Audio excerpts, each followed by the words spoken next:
That's right, everybody. Welcome into the Free Will Burnham podcast. I am Steve. This is my brother Troy. We together are the Gen X Transplant brothers, both born in 1966, both receiving liver transplants. That's our sort of shtick. But today we're not talking about that. We're going to be talking about a number of things. For instance, we're going to start out by talking about this question that you saw in the title.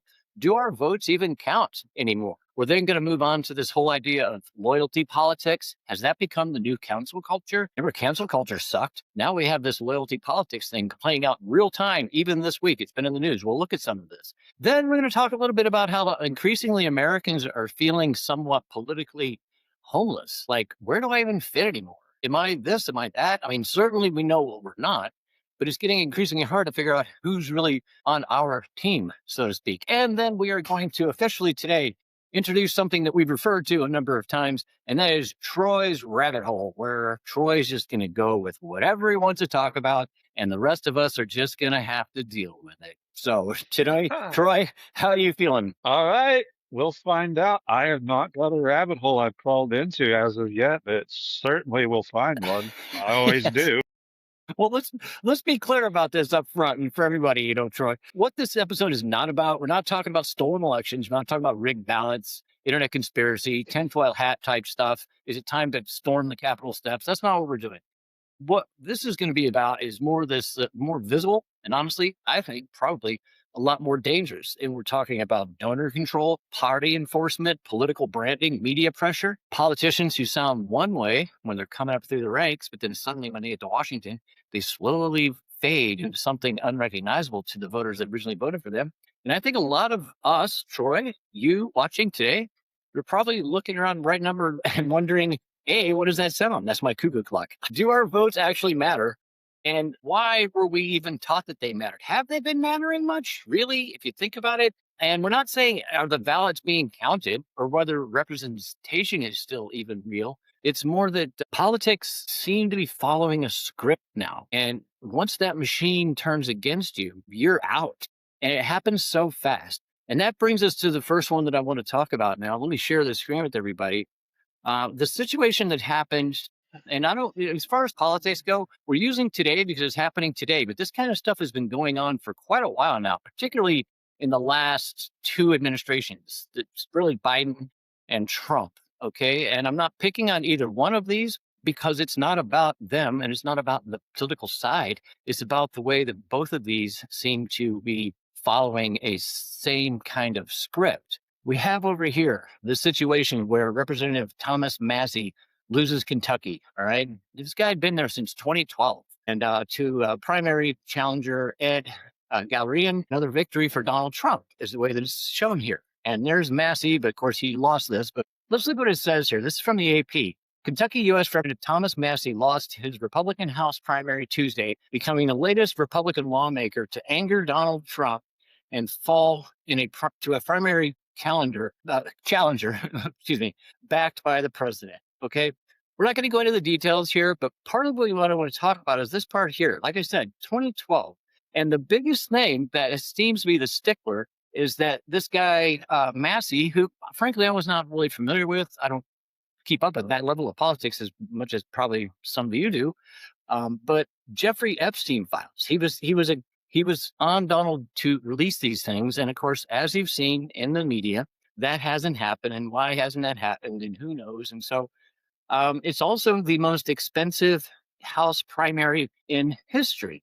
And so then we go to the next thing here. Well, who paid for all this? According to the Cincinnati.com, the acquirer, Cincinnati Acquirer, and I'm not a subscriber, so we can't read beyond this point, but it tells us what we need to see. Thousands of out-of-state donors, a handful of Kentuckians, that's where Massey is, Kentucky, and at least 4 billionaires. That's who's pouring money into what's arguably become one of the most watched congressional primaries in the country this year. If the political power and influence of President Donald Trump holds firm and the political donations keep coming, that could help Trump do what ended up happening. And we saw also, there was a guy in Louisiana that this took place in. And then in the state where I'm stumped, my home state, Georgia, this happens again. You had the existing, this is the guy here. He was the gubernatorial candidate, but he was already, he was Secretary of State of Georgia, right? And he's been around for probably a while. I know he's at least around since 2020 because he's one of the people that was supporting the fact that the election results from Georgia, which helped Donald Trump win, or excuse me, that helped actually, excuse me, I'm totally off on that. He's part of the whole thing in 2020 that led to Trump not winning. So I don't know exactly how he came in on it, but he was part of the process that he says it right here. Let me just get this right up here. Georgia Secretary of State Brad Raffensperger became the latest enemy of President Donald Trump to lose the Republican primary on Tuesday. Billionaire Rick Jackson and Lieutenant Governor Burt Jones advanced in a runoff election, so there's going to be two now running against each other, all Republicans, for Georgia governor. Locking out Raffensperger, who rose to prominence defending Georgia's 2020 election result, but he struggled to maintain his party's increasingly MAGA base. And if I recall, I might be wrong on this, but I think Trump did carry Georgia then. But regardless of that, there you go. Bill Cassidy lost in Louisiana on Saturday. Another guy that was questioning Trump for whatever reason. We have that capacity, right? Even if we're in the same political party, look at the guy from, what's his name? The big guy from Pennsylvania who's a Democrat. I really like this guy. I can't believe I forgot his name. But he's a Democrat. Fetterman. Right. Kind of like Fetterman. I'm sure the Democrats are pissed off as hell like him, but they didn't run him out, and I'm not defending either side here. I'm just saying it's kind of interesting how this is becoming so polarized, and you're either on the bus or you're all the way freaking off the bus. And then we had Marjorie Greene Taylor, who of course was huge, back to Georgia again.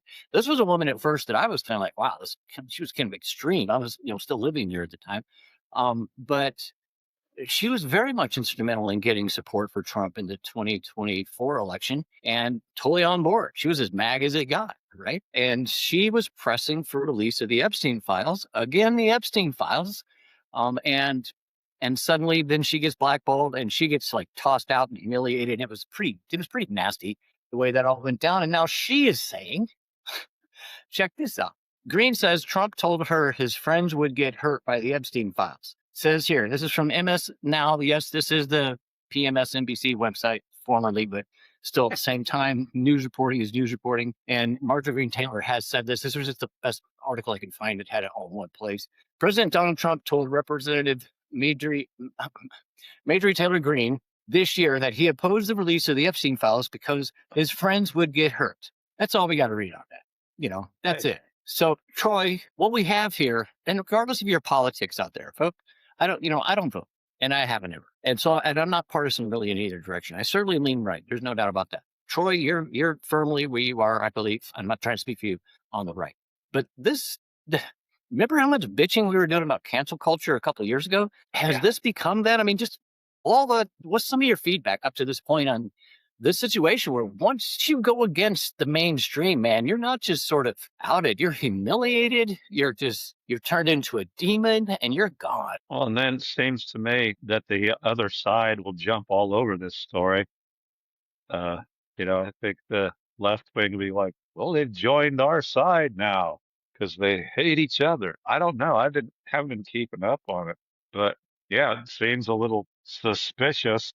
I would say because, I mean, it feels less like representation. Marjorie Greene was elected by Georgians. This other guy, Secretary of State, kind of different there. But the one in Louisiana, I think he'd been around for at least a little while. Massey has been around since 2012. So they're firmly Republican, but maybe not Republican enough. And I wish we had more examples of this. I don't know how much of this took place with the Democrats when they were in office. Woke culture and all that nonsense was going on. And cancel culture. I'm sure they had some people, but the only one I can think of is Fetterman, and he survived it, and he's still a Democrat, but he doesn't vote with Republicans, but on anything that is, I think, most important to Republican voters, frankly, he definitely either does not vote with his party or outright votes with Republicans. And somebody could fact check that out, but the gist of it feels that way to me, that this guy is a straight shooter, regardless of his so-called political association. This tribalism at the top is getting pretty damn severe. Yeah, I remember when Fetterman had a stroke and everybody thought he was crazy, but no one said that he'd had a stroke. Then you find out that he'd had a stroke, and that's kind of why he wasn't speaking right. And so they were hiding that. And the Republicans at that time did not like him very much because he had had a stroke, but no one knew he had a stroke. But now, Right. seems more right wing, and now they're all open arms for Fetterman. So I like the guy, Yeah. but Seems like a straight yeah, shooter to me. I enjoy watching him talk. yeah, I think he's more honest than anybody because, well, because he's not so far. He doesn't say everything his party agrees on. Exactly. He doesn't. That tells me that he's, like you said, a straight shooter. This is how it is. This is what I think. That's probably what Exactly. keeps him get elected in office, is Right. that people are like, well, he tells the truth. Till massive donations come in from someplace else and could So literally yeah, let's say get him flood out. him out of there. Unless he Which continues to probably just will constantly, happen. right? Unless he continues to bend over and grab his ankles every time he's told to, which he doesn't. If he wants to stand up and be his own man or his own woman, depending on her or woman, if I'm not trying to, I'm not trying to say this is only exclusive to men, but it. Save it for the rabbit hole. Okay. But I mean, when you look at you zoom out a little bit more, you now see this thing. And believe me, folks, before I say this, I want to say that some of the most disgusting podcasters I see out there I'm not going to mention their names right now because I don't want them to unleash their fucking fan base on me. But there's two of them that I see in my algorithm because I try to keep up with the other side. And it's like, oh my God. But they literally take every freaking story and rewrap it into some nonsense that somehow can be confirmation bias put together, along with just absolute bullshit philosophy, and come out with these videos and they like glorify defeat and just rail on people. And it's pathetic. And I'm sure there's plenty on the right that do it. I frankly don't know of any outright, but what do we got going on in the background? I don't know what that is. Yeah. It was raining. It might be my gutters. You're not having a little Howard Hughes moment, are you? I hope. See you for the rabbit hole, Steve. Back here. But what I'm getting at is that when you look at MAGA right now, right? And again, all you're about to say, if you have TDS, whatever, Trump devotional syndrome, like I'm going to do whatever he says just because, or is it Trump derangement syndrome? I mean, everybody get over the fancy little cheap ass titles and stuff like that. But the cracks in MAGA are real right now. Look at Ben Shapiro. Ben Shapiro went to be one of the top podcasters in the world, this massive Daily Wire thing, and then suddenly he is crashing and burning. We've seen Nate over at Valhalla talk about this long before others were pointing it out. Now you see it in the actual evening news. I saw Fox News had a clip about it, and it all went downhill because fundamentally depending on how you say it, and I hate saying this like this is the most volatile topic to singularly talk about on the internet, to be shadow banned and never heard again. But the fact that all he ever does is talk about pro-Israel stuff, sort of loosely, not all, but the majority of it comes across like that. And frankly, most Americans are tired of hearing about Israel right now because we have plenty of problems in the United States. We're not mostly fond about the war. I think most of the people who are fond about the war probably never actually put on the damn uniform in their life, right? Or don't have maybe an 18 or 19 or 20 or 21-year-old son or daughter that might be going there. It's very easy to be an armchair, oh, let's go fight these wars. And aside from that, though, that's little Steve rabbit hole, it's falling apart. There's cracks in it. Who's more MAGA? Are you a rhino? So now it's not even the Republicans versus the Democrats. It's Republicans versus the Republicans. I don't know if this is going out with the left or the like wokes now fighting against the middle ground people. I don't know. But then you have Bill Maher on the air night saying that it's Israel's 200 whatever 80-year birthday, something like that, and that you can either say happy birthday or not and admit that you're an anti-Semite. Wait a minute. Wait a minute. Israel is a country. Jewish people are Jewish people. Nobody is anti-Jewish. Plenty of people are kind of tired of how much influence it seems that Israel might have over the U.S. right now. I mean, nobody knows that for sure. There's a lot of indications of it. But people like Shapiro are taking another chin on this thing. And then they blow back and they're fighting off Tucker Carlson's a bad guy. It's like, Jesus, all these people that 18 months ago were all on the same team, skipping down the bunny trail. No rabbit yet. Okay. Now it's all daggers and knives in the dark and stabbing. And it's getting ridiculous. And it's not even a Republican problem. It's in both, like I said.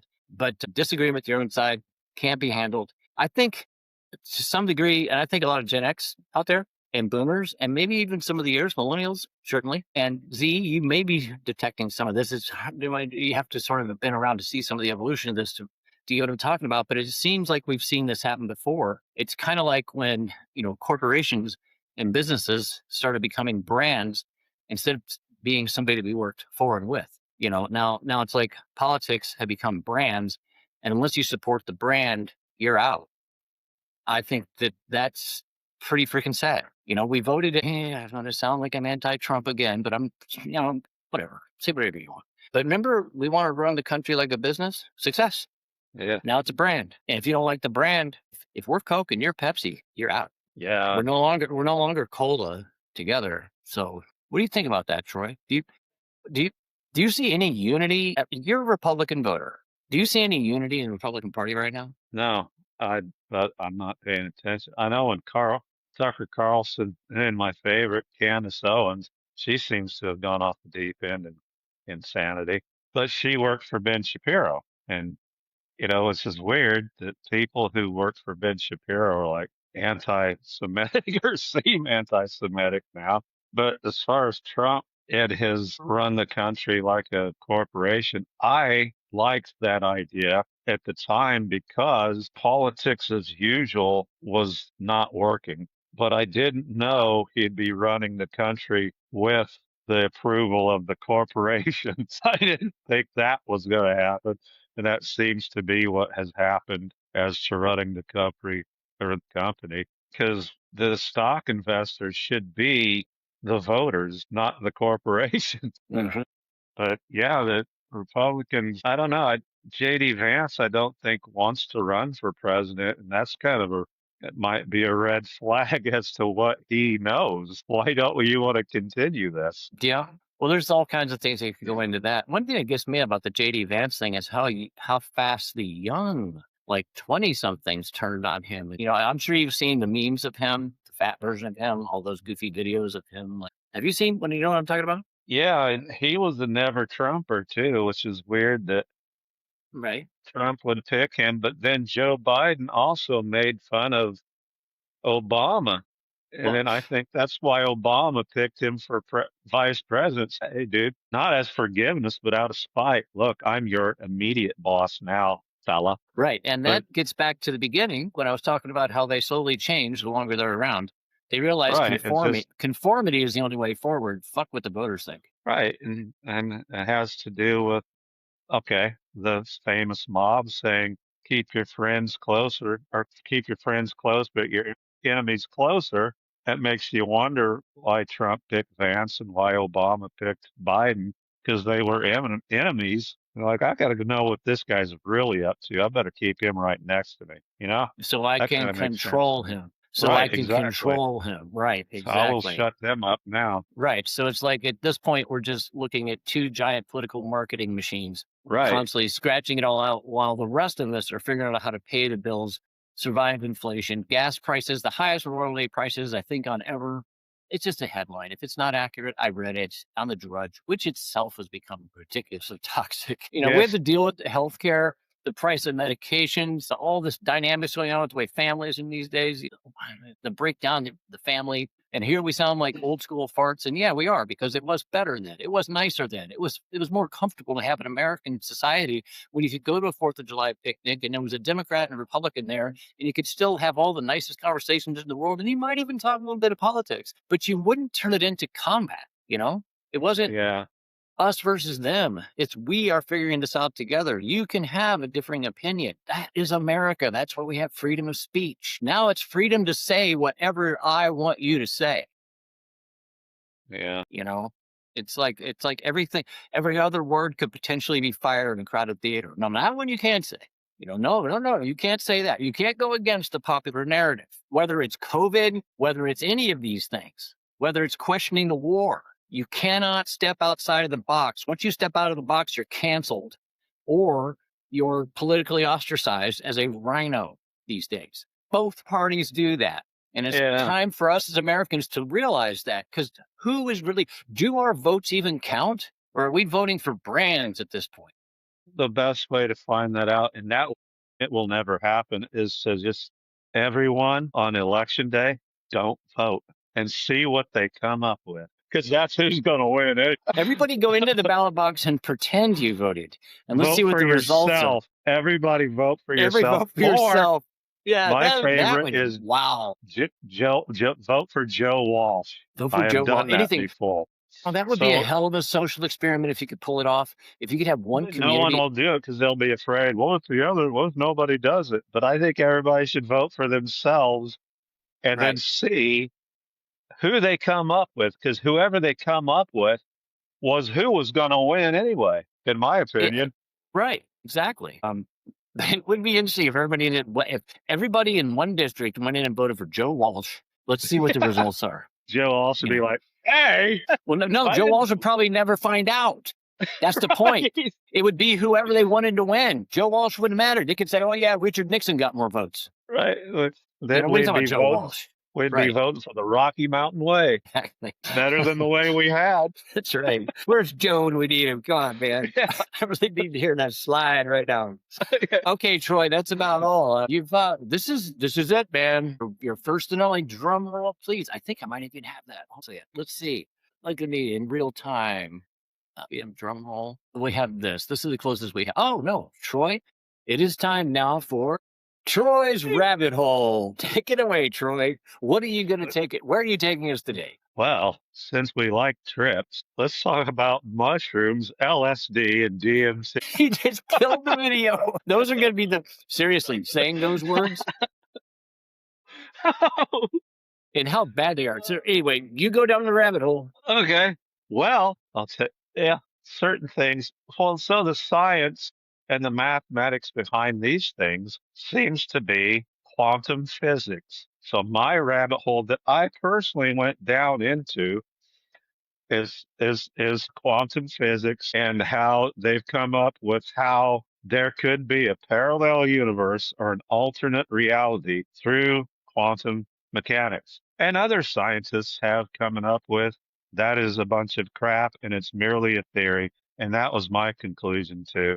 Just like Darwin's theory of evolution, 150 years of that. Now that people are saying quantum physics is not possible, it's just a theory, which makes sense that particles only exist until you physically see them. It's all a hallucination. It's not real.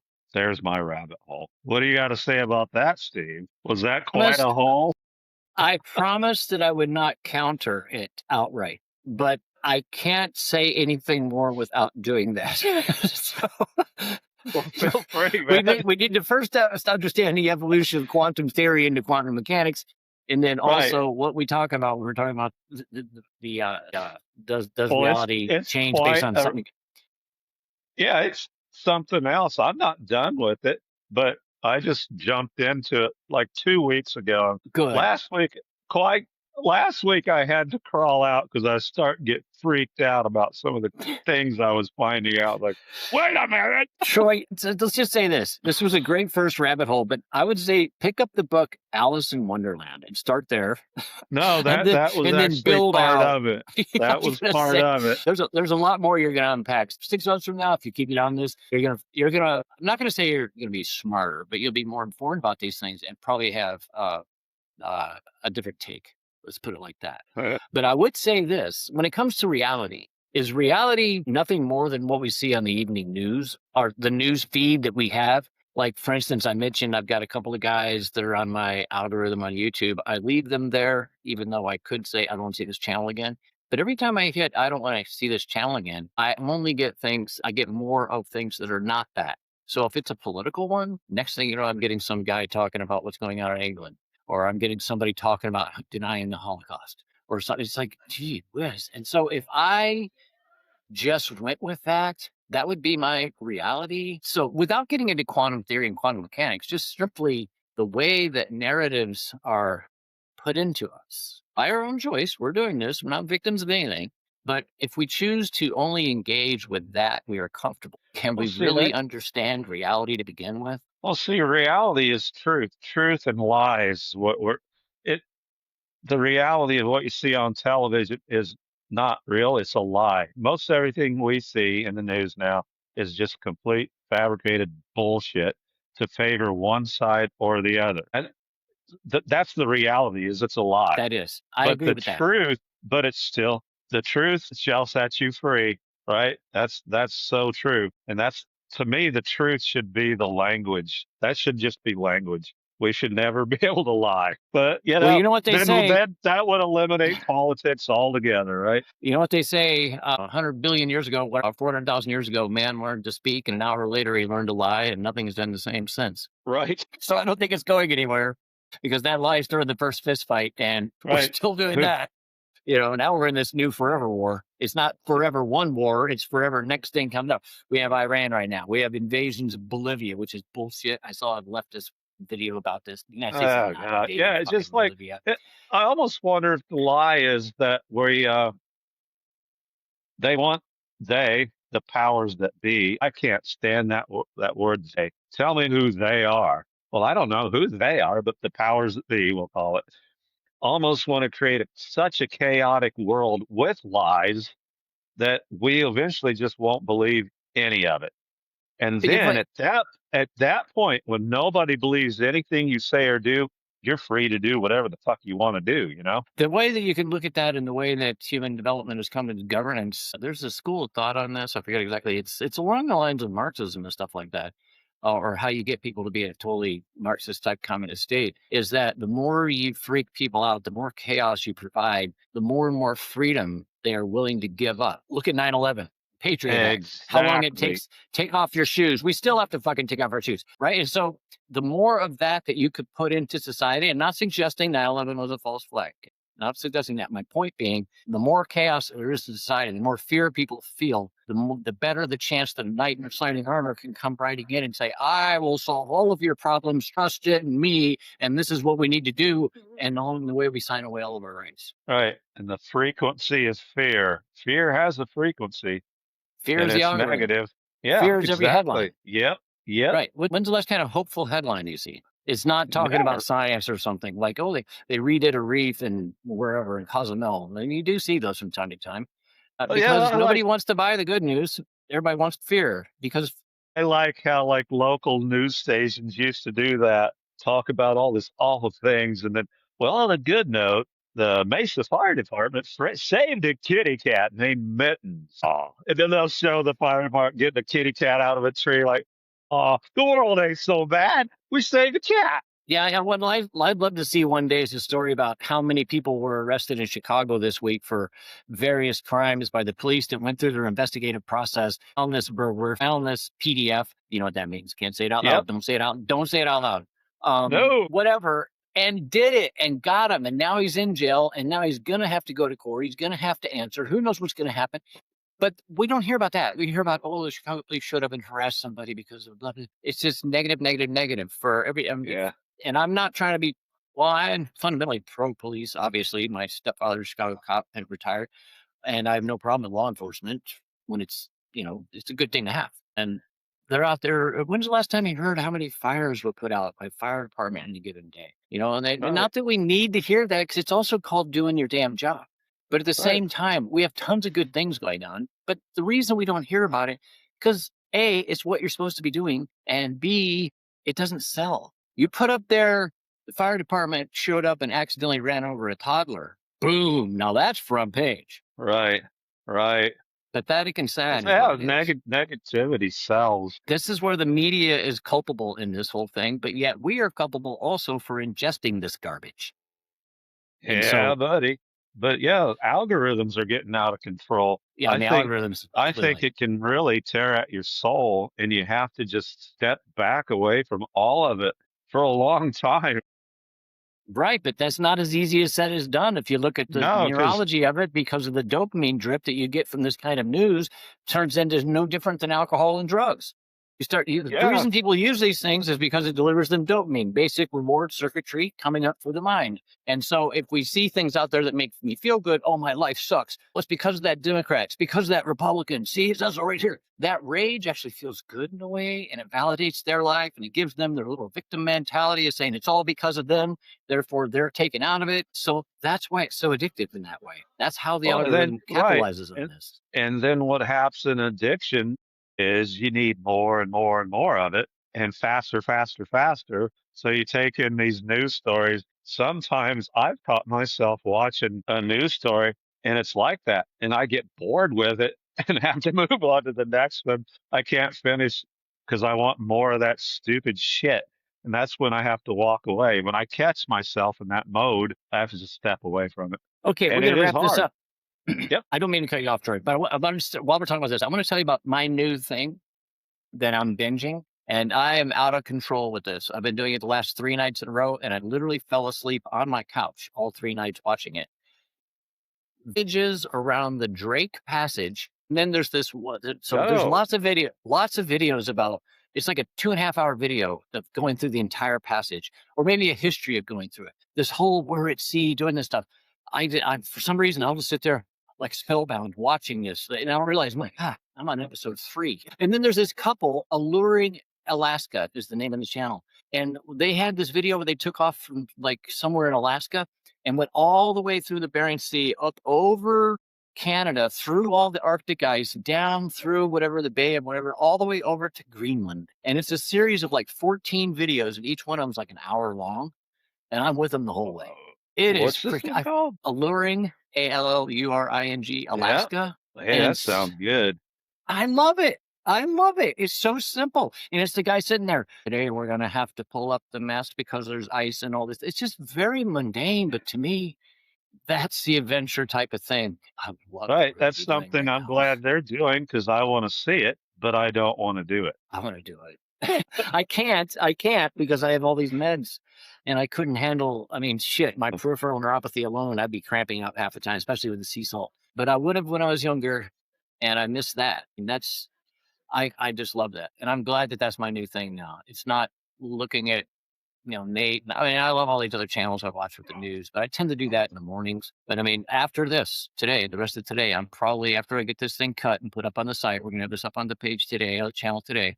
I'm going to be right there watching these people, 3 or 4 of them, 2 of them on a boat, small yachts, going through around, either the Drake's Passage or across the Arctic Sea. To me, it's just fascinating and so beautiful. The links that people are willing to go through just for the experience. I mean, they're not, these aren't people in Cozumel or Tulum with selfies on the beach. They're having a hard freaking time.